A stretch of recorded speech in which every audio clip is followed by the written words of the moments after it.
పాఠశాలలో 14 సంవత్సరాల నుండి ఏజెన్సీ కార్మికులు పనిచేస్తూ ఉన్నారు. 14 సంవత్సరాల నుండి ఎలాంటి ఎలిగేషన్ లేకుండా పిల్లలకు సర్వీసు సేవా దృక్పథంతో పనిచేస్తూ ఉన్నారు. ఇవాళ అప్పులు తిప్పలైనా అప్పులు తెచ్చుకొని ఇవాళ ఏజెన్సీని నడిపిస్తూ ఉన్నారు. 7 నెలలు 8 నెలలు వేతనాలు ఇవ్వకుండా కార్మికులు అప్పులు చేసుకొని వాళ్ళ నడిపిస్తూ ఉంటే ఈ మధ్య కాలంలో వనజారెడ్డి గారు హెడ్ మాస్టర్ గారు సంవత్సరం క్రితం వచ్చారు. 13 సంవత్సరాల నుంచి ఎలిగేషన్ లేని ఒక్క సంవత్సరంలో ఏ ఉద్దేశంతో ఎలిగేషన్ వచ్చిందనేది నేను అడుగుతా ఉన్నాను. ముఖ్యంగా కార్మికులు ఏదైతే ప్రభుత్వం ఉందో ప్రభుత్వం ధోరణి మార్చుకోవాలి.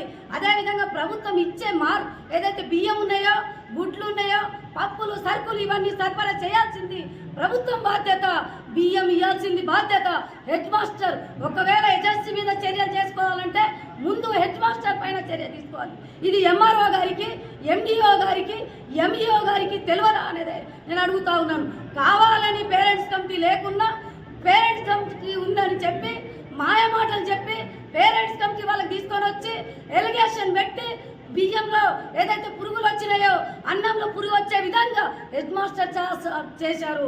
ఆ అన్నంలో పురుగు వచ్చింది కారణం కార్మికులు ఏజెన్సీ కాదు హెడ్ మాస్టర్ మాత్రమే. ముందు హెడ్ మాస్టర్ గారి పైన చర్యలు తీసుకోవాలనేదే చెప్తా ఉన్నాను. చిన్న ఉద్యోగులు 1000 రూపాయల జీతం పొద్దున్న నుంచి సాయంత్రం దాకా పిల్లలకు సేవలు చేయరు.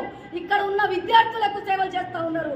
ఇవాళ పప్పులు తెచ్చుకొని ఏదైతే ఇవాళ కూరగాయలు తెచ్చుకొని వంట చేస్తూ ఉన్నారు. అలాంటి వాళ్ళ మీద మీరు అలాంటి వాళ్ళ మీద కక్ష చేయొద్దు. మీరెక్కడ వాళ్ళెక్కడ? మీరు 80-90 లక్షల రూపాయల జీతగాలు, వాళ్ళు 1000 రూపాయల జీతగాలు.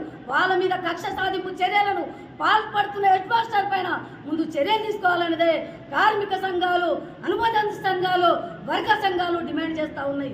అదేవిధంగా ఏదైతే ఇవాళ ఏదైతే జైల్లో గవర్నమెంట్ ఏం చేస్తుంది, ఒక వ్యక్తికి జైల్లో ఖైదీకి అన్నం పెట్టాలంటే 26 రూపాయలు. ఇక్కడ నిజామాబాద్ జిల్లాలో రాష్ట్రం మొత్తం మధ్యాహ్నం భోజన కార్మికులలో ఒక్క విద్యార్థి మెస్ ఛార్జీలు ఎంత?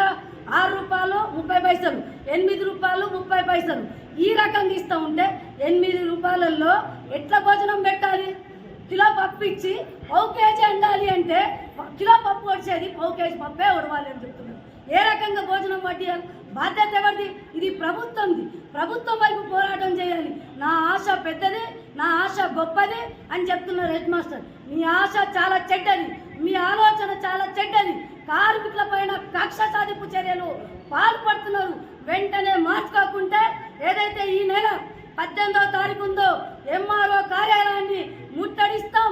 అన్ని కార్మిక సంఘాలకు సహకారం తీసుకుంటాం. సిఐటి అనుబంధ సంఘాలకు కూడా సహకారం